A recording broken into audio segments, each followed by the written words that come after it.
در مقایسه با کفش‌های معمولی که تو بازار وجود داره مطابق با استاندارد IEC 60111 خاصیت خودخوابشوندگی داره. بیاید تا بهتون نشون بدم این فرقش با کفش‌های معمولی که تو بازار وجود داره. این که می‌بینید هم کفشی که زیر پای منه، ضخامتش 2 میلیمتره، کفش عایق برق رایانه. این کفش هم بهش اصطلاحاً میگن عایق برق، ولی عایق برق نیستش. کفش معمولیه. کفشی که الان دستمه همون کفش معمولی است که گفتم تو بازار با عنوان عایق برق می‌فروشن. این همونه. بریم براتون تستش انجام بدم.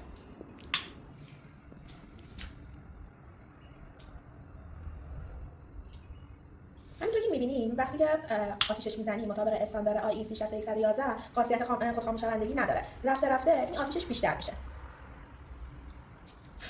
حالا کفش عایق برق رایانه براتون تست می‌کنم. کفش عایق برق رایانه. بریم تستش انجام بدیم بعد. همونطور که می‌بینید وقتی که آتیش می‌گیره خودش خاموش میشه. خاصیت خودخوابشوندگی که گفتم بهتون همینه. اصلا نمی‌مونه. مناسب برای استفاده تو همه صنایع. به ایمنی توجه کنید. اول ایمنی بعد کار.